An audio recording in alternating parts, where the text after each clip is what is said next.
அஸ்ஸலாமு அலைக்கும். Welcome to ஜில் விலாக்ஸ். எனக்கு க்ளீன் பண்ணவே சுத்தமா பிடிக்கல. எப்படி பண்ணுறதுன்னே தெரியல. திரும்ப திரும்ப குப்பையாகுதுன்னு நினைக்கிறீங்களா? இந்த வீடியோவ ஃபுல்லா பாருங்க. சின்ன சின்ன டிப்ஸ் அண்ட் ட்ரிக்ஸோட நான் சொல்லியிருக்கேன். அத ஃபாலோ பண்ணி ஈஸியா டென்ஷன் ஃப்ரீயா வேலைய முடிக்கலாம்.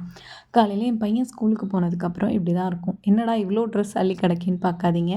பையன் ஏதோ ரொம்ப அள்ளி போட மாட்டான். என் பொண்ணு தான் பையன் ட்ரெஸ் சேஞ்ச் பண்ணயில அண்ணனுக்கு போடுற மாதிரி யூனிஃபார்ம் எனக்கு வேணும், பேக் எனக்கு வேணும்னு எல்லாத்துலேயும் எனக்கும் வேணும் எனக்கும் வேணும்னு சண்டை போட்டுக்கிட்டு அள்ளி போட்டுருவாங்க. அவனோட ட்ரெஸ் தான் நான் போடுவேன்னு சொல்லி சண்டை போட்டு பேண்ட்டு எல்லாத்தையுமே எடுத்து போட்டுருவாங்க.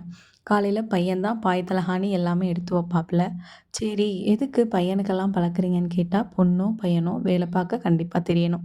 அவங்கவுங்க வேலையை இண்டிபெண்ட்டாக அவங்கவுங்க பார்க்கணும். அதுக்காக அவன் சின்ன பையன் தான், பட் இருந்தாலும் நான் பழக்கியிருக்கேன்.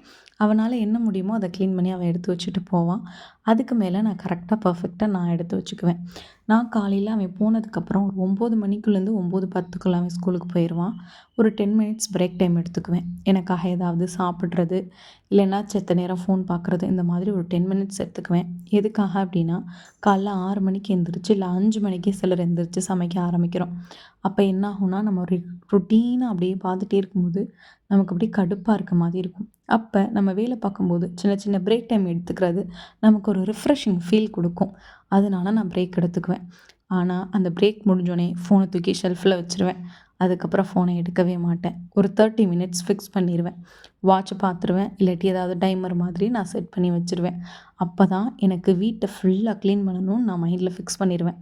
ஃபஸ்ட் என்னோடய பெட்ரூமை ஃபுல்லாக நான் க்ளீன் பண்ணி நான் ரூஸாக கூட்டி பத்தியே பற்ற வச்சுருவேன். அப்போ தான் எனக்கு ஃபுல்லாக ஒரு மைண்ட் வந்து தெளிவாக இருக்க மாதிரி இருக்கும். ஏன்னா அதை கசகசன்னு போட்டுட்டு நம்ம இருந்தோம்னு வச்சுக்கோங்களேன், நம்ம ரெஸ்ட் எடுக்க கூட வர முடியாது.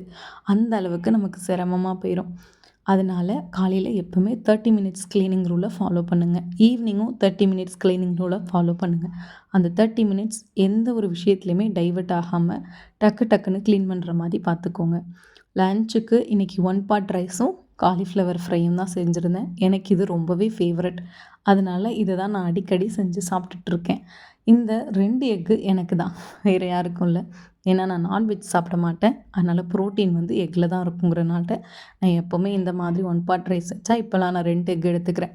ஏன்னா ப்ரோட்டீனோட தேவை இப்போலாம் இன்ஸ்டா ரீலில் பார்த்தா அதிகமாக இருக்கும் போல். மதியம் ரொம்ப தூங்க மாட்டேன். எப்போவுமே தூங்க மாட்டேன். என்றைக்காவது எனக்கு முடியாமல் அசதியாக இருந்தால் மட்டும்தான் நான் தூங்குவேன். இன்றைக்கி இந்த ப்ரேஸ்லெட் வந்து நம்மக்கிட்ட நிறைய ஆர்டர்ஸ் வந்துருந்துச்சு. இந்த 1 கிராம் ப்ரேஸ்லெட் டுவல் சைடு வந்துடும் டிசைன். ரேட் வந்து 250 கொடுத்துட்ருக்கோம். ஸ்க்ரீனில் தர்ற வாட்ஸ்அப் நம்பருக்கு மெசேஜ் பண்ணி புக் பண்ணிக்கலாம். ரீசெல்லராக இருந்தால் ரீசெல்லர்னு சொல்லி தனியாக மெசேஜ் பண்ணுங்கள். அவங்களுக்கு தனியாக குரூப் இருக்குது. ஈவினிங் பையன் ஸ்கூலுக்கு வர நேரம் ஆயிடுச்சு. இதுக்கு மேலே நம்ம இந்த ஃபோட்டோ ஷூட் பண்ணிகிட்டு இருந்தால் டைம் போயிடும்னு சொல்லிவிட்டு கொஞ்சம் பேக்கிங் ஒர்க்கெல்லாம் முடிச்சுட்டு துணியை எடுத்து அள்ளி சோஃபாவில் வச்சுட்டேன். ஏன் சோஃபாவில் வைக்கிறேன்னா, கொஞ்சம் நேரம் கழித்து கண்டிப்பாக மடிச்சிடணுங்கிற நம்பிக்கையில் தான் வைக்கிறேன். அதே போல் நான் டே பை டே மடிச்சிடுவேன். பெண்டிங் போட்டு வைக்க மாட்டேன். எப்போ நம்ம வேலையை நாளைக்குன்னு பெண்டிங் போடுறோமோ அது நாளைக்கு நடக்காது. அதுக்கு மேலே 2 வேலை கண்டிப்பாக நமக்கு வந்துடும். அதனால் எந்த வேலையுமே பெண்டிங் போடாதீங்க. சோஃபாவில் எடுத்து துணியை வச்சுட்டு அடுத்து காய்கறி எல்லாம் எடுத்து வைக்க ஆரம்பிச்சிட்டேன். ஹஸ்பண்ட் சந்தையிலேருந்து நிறைய காய்கறி வாங்கிட்டு வந்திருந்தாங்க. அதையெல்லாம் பிரித்து நம்ம ஃப்ரெஷ்ஷாக இருக்கும்போது எடுத்து வச்சிட்டோன்னா நம்ம நாளைக்கு என்ன சமைக்கலாங்கிற ஒரு ஐடியாவும் நமக்கு கிடைச்சிரும். அட் த சேம் டைம் நமக்கு மீல் ப்ரிப்பேரிங்க்கும் கொஞ்சம் ஈஸியாக இருக்கும். எப்போவுமே நான் வீக்லி ஒன்ஸ் மீல் ப்ரிப்பேர் பண்ணிடுவேன். ஏன்னா எங்களுக்கு சந்தையிலேருந்து வீக்லி ஒன்ஸ் காய்கறி வந்துடும். இடையில கேட்டாலும் ஹஸ்பண்ட் வாங்கிட்டு வந்துடுவாங்க. அதனால நான் இருக்கிற காய்கறியில் எப்படி அட்ஜஸ்ட் பண்ணலாம், சிக்கனமாக நம்ம செய்யலாம்னு சொல்லிட்டு ஒரு ப்ரிப்பேர் பிளான் போட்டு வச்சுருவேன். இப்போ மோர் குழம்புனா உருளைக்கிழங்கு மசியல், ஒரு கீரை கடையல் இந்த மாதிரி ஃபிக்ஸ் பண்ணி வச்சுருவேன். அதை ஒரு நோட்டில் நான் எழுதியும் வச்சுருவேன். ஏன்னா அப்போ தான் எனக்கு கொஞ்சம் ஸ்ட்ரெஸ் ஃப்ரீயாக இருக்கும். அதுக்காக தான் நான் மீல் ப்ரிப்பேரிங் வந்து முன்னாடியே போட்டுருவேன். மீல் ப்ரிப்பேரிங் பிளான் வேணும்னா கண்டிப்பாக கமெண்ட் பண்ணுங்கள். ஒரு வீக்குக்கு என்னென்ன மீல் ப்ரிப்பேர் பண்ணிக்கலாம், எவ்வளோ சிம்பிளாகவும் டேஸ்டியாகவும் மீல் ப்ரிப்பேர் பண்ணலாம் அப்படின்னு பிரேக்ஃபாஸ்ட், லன்ச், டின்னரோட சேர்த்து உங்களுக்கு வந்து நான் கண்டிப்பாக எழுதி வீடியோ அப்லோட் பண்ணுறேன். இன்ட்ரெஸ்ட் இருக்கவங்க கண்டிப்பாக கமெண்ட் பண்ணுங்கள். ஏன் இந்த மாதிரி ப்ரிப்பேர் பண்ணணும் அப்படின்னா, காலையில் ஸ்கூலுக்கு கிளப்பும்போது எந்திரிச்சு 9 மணிக்கு 8 மணி 7 மணிக்கு அனுப்புகிற ஸ்கூலுக்கு 5 மணி 6 மணிக்கு எந்திரிச்சு அரை மணி நேரம் யோசிக்கிறதே வேலையாக இருக்குது. அதனால தான் இந்த மாதிரி பண்ணுனா நமக்கு கொஞ்சம் ஈஸியா இருக்கும். நம்ம டக்கு டக்குன்னு ஒரு ஃப்ளோல வேலைய ஃபுல்லா முடிச்சிடலாங்கிறனால தான் சொல்றேன். இதுக்காக தான் மீல் ப்ரிப்பேர் பிளானிங் வந்து ரொம்ப முக்கியம். ப்ரீ பிளானிங் கண்டிப்பா அவசியம். நிறைய சிஸ்டர்ஸ் என்னால சுத்தப்படுத்த முடியல. ஏன் வீடு இப்படி இல்ல, அப்படி இல்லன்னு கவலைப்படுறீங்க. கண்டிப்பா கவலைப்படாதீங்க. ஒவ்வொருத்தரோட லைஃப் ஸ்டைல் வேற. ஒவ்வொருத்தவங்களுக்கு குழந்தை இருக்கும், ஒவ்வொருத்தவங்களுக்கு இருக்காது. பிள்ளைங்க வளர்ந்துருப்பாங்க, வெளியூர்ல இருப்பாங்க, வெளிநாட்ல இருப்பாங்க. ஒவ்வொருத்தரோட வாழ்க்கை முறை வேறு. அதனால எல்லாரும் பெர்ஃபெக்ட்டா இருக்க முடியாது. எல்லாரோட வாழ்க்கை முறையும் ஒத்தும் போகாது. நம்ம சொல்ற டிப்ஸ் அண்ட் ட்ரிக்ஸை ஃபாலோ பண்ணி அவங்கவுங்க வாழ்க்கையில அவங்களுக்கு எந்த நேரம் டைம் கிடைக்குது, எது உகந்த நேரம்னு பார்த்து அந்த நேரத்தில் க்ளீன் பண்ண ஸ்டார்ட் பண்ணுங்கள். உங்களால் சின்ன சின்ன க்ளீனிங்லேருந்து தான் ஸ்டார்ட் பண்ண முடியும் அப்படின்னா, பிகினராக இருந்தீங்கன்னா சின்ன சின்ன க்ளீனிங் வேலைகள்லேருந்து ஆரம்பிங்க. அதுவே நமக்கு ஸ்ட்ரெஸ் ஃப்ரீயாக இருக்கும். எதுக்காக இப்படி சொல்கிறேன் அப்படின்னா, நம்ம ஃபஸ்ட் க்ளீனிங்கில் எது பேசிக் அப்படின்னா, எடுத்த பொருளை எடுத்த இடத்துல வைக்கணும். 2வது பெட்ரூமை ஓரளவுக்கு மார்னிங்கும் ஈவினிங்கும் நைட்டு க்ளீனாக இருக்க மாதிரி நம்ம பார்த்துக்கணும். அப்படி இருந்தால் தான் நம்ம அந்த இடத்துல போய் தூங்கும்போது ஒரு பீஸ்ஃபுல் ஃபீலிங் வந்து நமக்கு இருக்கும். செகண்ட், ஒரு ப்ளசன்டபுளாக வீட்டை வந்து மெயின்டைன் பண்ணணும். ரொம்ப குப்பையாக இருக்கும்போது வெளியிலேருந்து வரவங்களா இருக்கட்டும், இல்லை ஆஃபீஸ் போயிட்டு வர ஹஸ்பண்டாக இருக்கட்டும், என்ன இப்படி இருக்குது அப்படின்னு அவங்களுக்குமே ரொம்ப வந்து ஒரு மாதிரி ஸ்ட்ரெஸ்ஸாக இருக்கும்.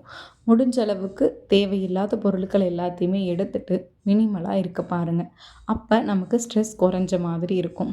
2வது, குழந்தைங்கள்ட்ட சின்ன சின்ன வேலைகளை சொல்லி பழக்குங்க. இப்போ ஒரு பாய் எடுத்து வைக்கணுமா, நைட்டு நான் அம்மா விரித்தேன், நீ எடுத்து வச்சிருப்பா அப்படின்னு சொன்னோன்னா காலையில் அந்த வேலை நமக்கு குறைஞ்ச மாதிரி இருக்கும். அவங்க சரியாக பண்ணுறாங்க தப்பாக பண்ணுறாங்கங்கிறது அப்புறம். வேலையை நம்ம சொல்கிறோமா அதை அவங்க செய்கிறாங்களான்னு கற்றுக்கணும். வேலையில் ஆண் பெண்ணு எந்த பாகுபாடும் இருக்கக்கூடாது. 3வது, டெய்லி துணி துவைக்க பழகுங்க. நம்ம 2 துணியோ 4 துணியோ நீங்கள் டெய்லி துவைச்சிங்கன்னா அது உங்களுக்கு ரொம்ப சுமையாக சேராது. நாளைக்குன்னு போஸ்ட்பான் பண்ணும்போது ஒவ்வொரு வேலையுமே பெரிய பளுவாக இருக்கும். நாளைக்கு நமக்கு இன்னும் 2 வேலை சேர்த்து தான் இருக்கும். அதனால் வேலைகளை அன்னன்னைக்கு முடிக்க பாருங்கள். 3 வேளையும் சமைக்கிறத தப்புன்னு நான் சொல்லலை. பட் சின்ன சின்ன டிப்ஸ் அண்ட் ட்ரிக்ஸை ஃபாலோ பண்ணி சிம்பிளாக செய்ய பழகுங்க. அதுக்காக சத்தில்லாத உணவை 3 நேரம் தோசை, 3 நேரமும் அரிசி சாப்பாடு அப்படி சாப்பிடாதீங்க. உடம்புக்கு எது சத்து அப்படின்னு பார்த்து மீல் ப்ரிப்பேர் பிளானிங் போடுங்க. ஏன்னா பொழுதும் நம்ம அரிசியே சாப்பிட்டு ப்ரோட்டீனும் ஃபைபரும் இல்லைன்னா வெறும் கார்ப்ஸ் மட்டும்தான் நம்ம சாப்பாட்டில் மிஞ்சும். அது நம்ம உடம்புக்கு நல்லது கிடையாது. 30 வயசுக்கு மேலே நிறைய பிரச்சனைகளை உண்டாக்கும். நம்ம எதுக்காக இந்த உலகத்தில் இவ்வளோ கஷ்டப்படுறோம், பணம் சம்பாதிக்கிறோம்? நம்ம வாழ்க்கையில் நம்ம உடல் ஆரோக்கியத்தோட நல்லா இருக்கணுங்கிறதுக்காக தான். நம்ம எந்த அளவுக்கு நம்ம உடம்பை பார்த்து நல்லபடியாக சமைச்சு சாப்பிட்றோமோ அந்த அளவுக்கு பிற்காலத்தில் நம்ம உடம்பு நல்லாயிருக்கும். குழந்தைங்கள வச்சுட்டு க்ளீன் பண்ணவும் சமைக்கவும் கஷ்டமாக இருக்கா? நீங்கள் தான் டைம் மேனேஜ்மெண்ட் பண்ணணும். ஏன்னா யாரும் நம்மளை வந்து மோட்டிவேட் பண்ணுறதுக்கு ஆள் இங்கே கிடையாது. நம்ம தான் நமக்கு மோட்டிவேட்டர். ஒருத்தவங்க வந்து தான் நம்மளை மோட்டிவேட் பண்ணணும்னா கண்டிப்பாக அது இந்த ஜென்மத்தில் நடக்காது. அவங்க சொல்கிற வரையும் நம்ம மோட்டிவேட் ஆகிட்டு அதுக்கப்புறமா பழைய குருட்டி கதவை துறடின்னு பழைய வேலைக்கே போயிடுவோம். அப்படி இருக்கக்கூடாது. ஒவ்வொரு நிமிஷமும் நம்மளை நம்ம தான் மோட்டிவேட் பண்ணிக்கணும். எனக்கு இப்படி இருக்கிறது அழகு, என் வீடு இப்படி இருக்கிறது பிடிச்சிருக்குன்னு நீங்கள் நினைங்க. எப்போவுமே பாசிட்டிவாக இருக்க நினைங்க.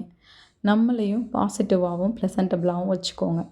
குழந்தைங்க இருந்தாலும் பரவாயில்ல, நீங்கள் ப்ளசன்டபுளாக இருங்க.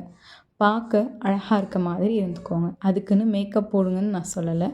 அழுக்கு நைட்டியையும் தூர தூக்கி போட்டுட்டு முடிஞ்ச அளவுக்கு நல்ல ட்ரெஸ்ஸாக பயன்படுத்த பாருங்கள். ஏன்னா அம்மானா அழுக்காக தான் இருக்கணும்னு எதுவும் இருக்கா? நான்லாம் குழந்தையா இருக்கும்போது எங்கள் அம்மா என்னை விட ப்ளசன்டபுளாக இருப்பாங்க. சாயந்தரம் ஆயிடுச்சு அப்படின்னாலே அவங்க மேட்ச் அண்ட் மேட்சிங்காக புடவை கட்டி கையில் கண்ணாடி வளையல் போட்டு அழகாக தலை சீவிருப்பாங்க. அவங்கள பார்த்தாலே ஒரு புத்துணர்ச்சி வரும். அப்படி இருப்பாங்க. ஆனால் இன்றைக்கி கால பெண்கள் எல்லாருமே ரீல்ஸை பார்த்து 2 குழந்தை பெற்ற அம்மானா இப்படி தான் இருக்கணும், நைட்டு ஃபுல்லாக தூங்க வராது, பகல் ஃபுல்லாக குழந்தைய பார்த்துக்கணும், அதனால எங்களுக்கு குளிக்க கூட நேரம் இல்லை, ரொம்ப டிப்ரெஷனாக இருக்குன்னு தனக்கு தானே சொல்லிக்கிட்டே இருக்காங்க. சில பேருக்கு அந்த மாதிரி டிப்ரெஷனே இல்லைனாலும் இந்த மாதிரி வீடியோக்கள் எல்லாத்தையும் பார்த்து ஒருவேளை நம்மளும் அந்த டிப்ரெஷனில் தான் இருக்கோமோ, நம்மளும் இப்படி தான் இருக்கணுமோங்கிற மாதிரி தனக்கு தானே கற்பனை பண்ணிக்கிறாங்கன்னு நான் நினைக்கிறேன். ஏன்னா நான் நிறைய பார்க்கும்போது அப்படி தான் எனக்கு தோணுது. அடிக்கடி இதை பற்றியே பேசுகிறாங்க. அந்த மாதிரி இல்லாமல் நம்ம தான் நம்மளை மாற்றிக்கணும். முடிஞ்சளவு நமக்கு நம்ம தான் முன்னோடியா இருக்கணும். கிளீனிங்கில இன்னொரு பாகம் தான் சைட் பை சைட் வேலை பார்க்குறது. இப்ப கிச்சன்ல நீங்க இட்லி ஊத்திட்டீங்க. அதுவரைக்கும் நீங்க சும்மா நிக்கிறீங்க அப்படின்னா, அந்த நேரத்தில ஃபோன எடுக்காம, கிடக்கிற ஜாமான் எல்லாம் கழுவ பாருங்க. வீடு கூட்டுற வேலை இருக்கா? அந்த வேலைய பாருங்க. கிச்சனுக்குள்ள உங்களால என்னென்ன வேலை செய்ய முடியுமோ, அதையெல்லாம் சைட் பை சைட் செய்யுங்க. இப்ப நான் இந்த இடியாப்பத்த புழிஞ்சு வச்சுட்டு, எனக்கு இந்த இடியாப்பம் புழிஞ்ச இடமே ரணகளமா ஆயிரும். அதை என்ன செய்வேன் அப்படின்னா, இத புழிஞ்சு வேக விட்டுட்டு அதையெல்லாம் தொடச்சு எடுப்பேன். ஏன்னா, என்னோடது கடப்பாக்கல்லு. லேசா ஏதாவது பட்டாலுமே அது ரொம்ப பார்க்க அழுக்கா தெரியும். அதனால நான் அத கிளீன் பண்ணிருவேன். இல்லைன்னா, ஜாமான் எல்லாம் கழுவி வச்சிருப்பேன். ஆல்ரெடி வீடியோல சொல்லியிருப்பேன். என்னோட சிங்க் ஹால்ல இருக்கு. அதுலருந்து தான் நான் எடுத்துட்டு வந்து அடுக்கணும்னு. அதை எல்லாத்தையுமே நான் அடுக்கி வச்சுருவேன். இப்ப இந்த மாதிரி வீடியோக்கள நேரம் கொடுத்து நீங்க பார்க்காம, சமைக்கும்போதோ, இல்ல உங்களுக்கு ஏதாவது ஒரு மோட்டிவேஷனல் ஸ்பீச் தேவைப்படுதுங்கும்போதோ, அந்த நேரத்தில இந்த மாதிரி வீடியோக்கள போட்டுக்கிட்டு, இப்ப நீங்க வீடு கூட்டும்போது போட்டு சவுண்ட் கூட வச்சு கேட்டுக்கிட்டே வேலை பார்த்தீங்கன்னா, ஈஸியா இருக்கும். ஏன்னா, நான் என் பிள்ளை ரொம்ப பச்சை பிள்ளையா இருக்கும்போது, எந்த துணையும் இல்லாதப்ப, இந்த மாதிரி தான் வீடியோக்கள போட்டுட்டு நான் பாட்டு வேலை பார்ப்பேன். எனக்கு யாரோ கூட இருக்க மாதிரி இருக்கும். அதே நேரத்தில ஒரு மோட்டிவேஷனலாவும் இருக்கும்.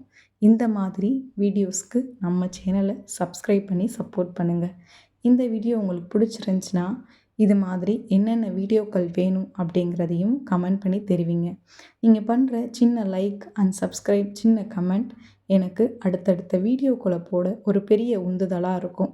ஏன்னா, என்னால ஏதாவது செய்ய முடியுங்கிற ஒரு நம்பிக்கை எனக்கு கிடைக்கும்.